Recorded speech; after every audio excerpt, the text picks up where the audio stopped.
एक छोटे गांव में एक बुढ़िया रहती थी। वो बिल्कुल ही अकेली थी। उस बुढ़िया का कोई भी नहीं था। वो बुढ़िया बहुत ही गरीब थी। बुढ़िया रोज जंगल से लकड़ियां लाकर उन्हें बाजार में बेचकर अपना पेट बड़ी ही मुश्किल से भर पाती थी। उस बुढ़िया का एक पड़ोसी था सरजू। सरजू ने एक गाय पाल रखी थी, जिसका सरजू बिल्कुल भी ध्यान नहीं रखता था। यहाँ तक कि उसे खाने के लिए चारा भी बड़ी ही मुश्किल से देता था। एक दिन की बात है। इस गाय का मैं क्या करूं? ये गाय दूध वूध तो देती है नहीं, बस सारा दिन चारा ही खाती रहती है। इस गाय को कोई खरीदेगा भी तो नहीं, जिसे बेचकर मैं दूसरी नई गाय खरीद लाऊं। सरजू गाय को खाने के लिए चारा तो देता नहीं था, उल्टा उसे मारता और रहता। ये सब बुढ़िया रोज अपने घर से देखा करती। बुढ़िया को उस गाय पर बड़ी दया आती थी। कैसा नासपिटा इंसान है जो गौ माता को मारता रहता है। ऐसे आदमी को तो नरक में भी जगह नहीं मिलेगी। पाप लगेगा इसे, पाप। जब देखो बेचारी गाय को मारता ही रहता है। एक दिन की बात है। बुढ़िया सरजू के घर के आगे से जा रही थी, तभी उसे गाय के जोर जोर से चिल्लाने की आवाज आई, जिसे सुनकर वो रुक जाती है और वो सरजू के आंगन में झांक कर देखती है। लगता है गाय बहुत भूखी है, तभी इतने जोर जोर से शोर मचा रही है। ये सरजू खुद तो अपना पेट भर लेगा और घूमने निकल जाएगा, लेकिन बेचारी बेजुबान गाय के ऊपर इसे जरा भी दया नहीं आती। फिर बुढ़िया कहीं से गाय के लिए चारा लेकर आती है और सरजू के आंगन में जाकर गाय को चारा खिलाने लगती है और उसके सिर पर बड़े प्यार से हाथ फेरती है। चारा खाकर गाय का शोर मचाना बंद हो जाता है। गौ माता, तुझे भूख लगी थी ना? चारा खिलाकर बुढ़िया जैसे ही जाने लगती है तो गौ माता बुढ़िया की साड़ी मुंह में दबा लेती है। गौ माता, अब मुझे जाना होगा। अगर सरजू ने मुझे तेरे साथ देख लिया ना तो सोचेगा मैं गाय चुराने आई हूँ। इससे पहले कि सरजू आए मैं यहाँ से चली जाती हूँ। बुढ़िया को ना चाहते हुए भी वहां से जाना पड़ता है और फिर जैसे ही रात होती है, बुढ़िया बेचारी गाय के बारे में सोच सोच कर बड़ी परेशान हो रही थी। फिर पता नहीं कब उस बुढ़िया को नींद आ जाती है और अगली सुबह फिर जैसे ही सुबह होती है, बुढ़िया सीधे सरजू के पास जाती है और उससे कहती है, क्या तू मुझे अपनी गाय बेचेगा? सरजू गाय के बेचने की बात सुनकर अंदर ही अंदर खुश होने लगता है। आज तो लगता है भगवान ने मेरी सुन ली। क्या हुआ सरजू, तू किस सोच में पड़ गया? बता, तू मुझे अपनी गाय बेचेगा? हाँ माँ, क्यों नहीं। तो ठीक है, ये ले अपने पैसे और गाय मुझे दे। एक बात समझ में नहीं आई अम्मा, तुम इस बूढ़ी गाय का करोगी क्या? तुझे तेरी गाय के पैसे मिल गए ना, बस। बुढ़िया सरजू के हाथ में पैसे पकड़ाकर उससे गाय लेकर अपने घर आ जाती है और गाय को अपने आंगन में एक खूंटे से बांध देती है और उसे हरा हरा चारा खिलाती है और बड़े प्यार से गाय को निहारती है, जैसे उसे कोई अपना मिल गया हो। और फिर जैसे ही रात होती है, बुढ़िया गाय के आगे चारा डालकर सोने चली जाती है और अगली सुबह बुढ़िया सवेरे जल्दी जल्दी उठकर गाय का गोबर उठाती और फिर गाय के नीचे से साफ सफाई करके उसे नहलाती धुलाती है और फिर उसे खाने के लिए चारा देती है। ले गौ माता, चारा खा। बुढ़िया गाय को अपने हाथों से चारा खिलाती है। बुढ़िया के पास खुद के लिए खाने को होता या ना होता, पर वो गाय के लिए हमेशा समय से चारा खिलाती और उसकी खूब सेवा करती। वो गाय को जरा भी तकलीफ नहीं होने देती। बुढ़िया रोज रात को सोने से पहले उसे चारा देना नहीं भूलती थी।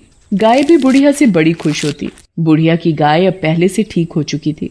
एक रात बुढ़िया गाय को चारा देकर सोने चली जाती है और जब वो सुबह उठती है और गाय के पास जाती है तो बुढ़िया के तो होश उड़ जाते हैं। ये क्या? गाय ने सोने का गोबर किया? क्योंकि वो गाय कोई मामूली गाय नहीं थी, एक जादुई गाय थी जो सोने का गोबर देती थी। फिर वो बुढ़िया चुपचाप गाय के नीचे से सारा सोने का गोबर उठाकर अपने कमरे में ले जाती है। अरे वाह, गौ माता ने मुझे सोने का गोबर दिया, इससे तो मैं गौ माता के लिए और भी चारा खरीद सकूंगी।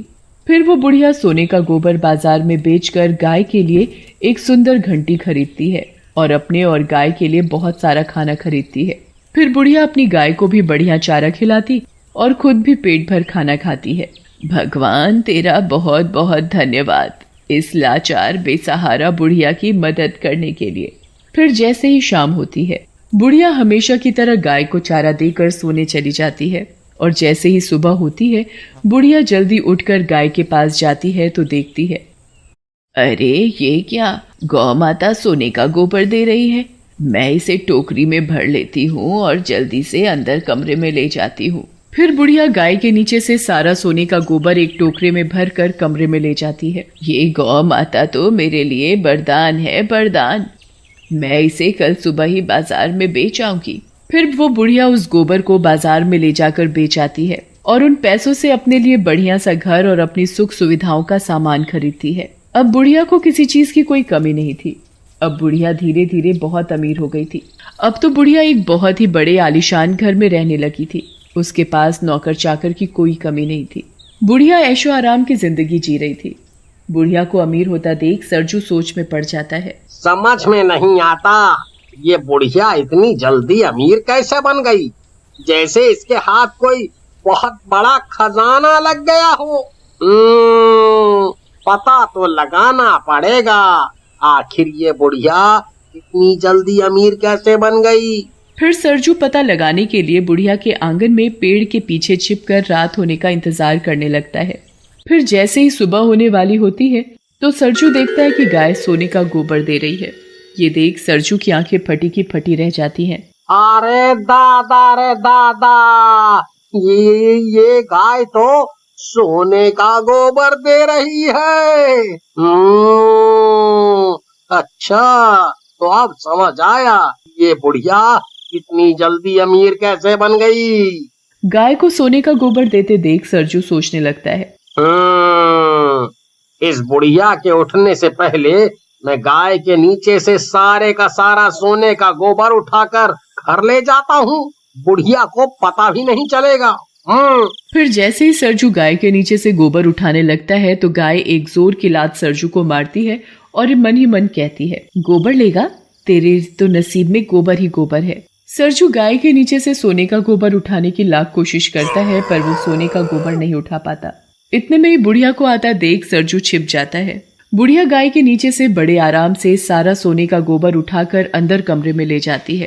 अरे, इस गाय ने तो इस बुढ़िया को कुछ कहा भी नहीं। अगर मैं इस गाय का सोने का गोबर नहीं ले सकता तो इस बुढ़िया को भी नहीं लेने दूंगा। और अगले दिन जैसे ही सुबह होती है सरजू सरपंच के पास पहुंच जाता है और बुढ़िया के पास सोने का गोबर देने वाली गाय है के बारे में सरपंच को बताता है। क्या गाय सोने का गोबर देती है? ऐसा कैसे हो सकता है? सरपंच जी, मेरी बात का यकीन करो, मैंने खुद अपनी आँखों से गाय को सोने का गोबर देते हुए देखा है। सोने का गोबर देने वाली गाय के बारे में सुनकर अब तो सरपंच के मन में भी लालच आ जाता है और वो बुढ़िया से गाय लेने के बारे में सोचने लगता है। अगर ऐसी बात है तो मैं तुम्हें माला माल कर दूंगा। तुम मुझे अभी के अभी उस बुढ़िया के पास ले चलो। बूढ़ी अम्मा, मुझे तुम्हारी गाय खरीदनी है। ये सुनकर तो बुढ़िया के पैरों से जमीन खिसक जाती है, पर मुझे अपनी गाय नहीं बेचनी।